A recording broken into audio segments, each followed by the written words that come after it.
So I have a webcam, a very cheap webcam, mind you, only like 30 bucks. So right now you probably are hearing this squealing sound along with my voice. I'm sorry, but I can't fix that. I don't know how. I'll try to figure it out, but I'm not really that good.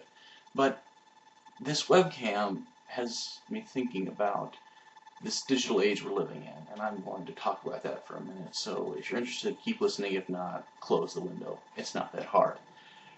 What I am doing right now is being bombarded by light particles that come mostly from this lamp right over there somewhere, and then a few more from the ones in the next room, and then some from the screen that I'm looking at right now, then looking back to you.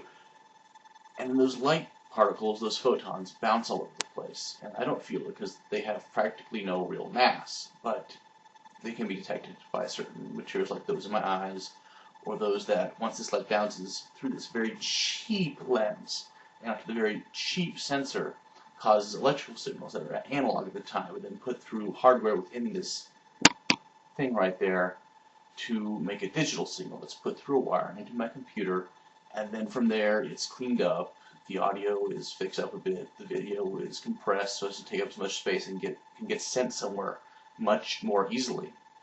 And then I can do all sorts of things with it. I can have a live stream sent to anywhere in the world if I want, or I can record it into a certain file that someone can download on the other end. I can upload it to Facebook or YouTube, and then God knows where it can go. I can have it go back to Kansas, and I'll bet someone on the Collegian is going to watch this in the newsroom.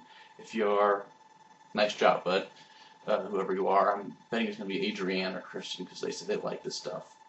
Why, I don't know. But they are, hopefully. And then when they're doing that, they will hear this recording of my voice and of my physical presence. And in a way, it's like I exist in multiple places at once. And this has only been able to happen since man, first with cave drawings, they could leave something behind the rock. Then with the invention of papyrus and paper or clay tablets, they could send like single notes to places. Then with movable type, it allowed this to happen much faster. You got to linotype and all these other systems with writing.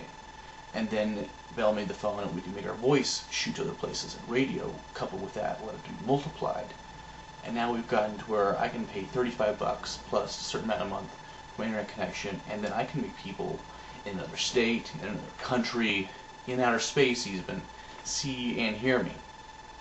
Which is incredible, but at the same time, what does this mean for us as a race? Because right now, your mind doesn't see me. What it sees is a very, very complex array of ones and zeros. That's all it is. A lot of the data, how, like, right now this is a 2D image. You only see this way and this way. There's no, like this.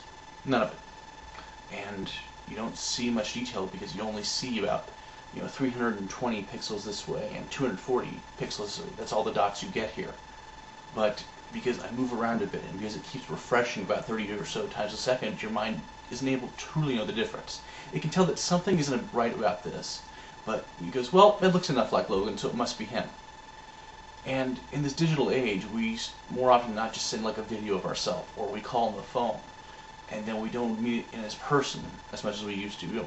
We chat over the internet a little, and we call on the phone or we send an email, and we don't get in that FaceTime much anymore.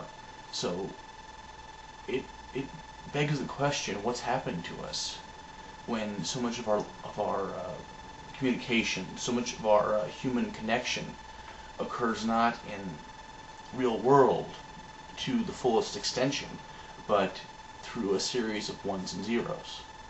What do you think?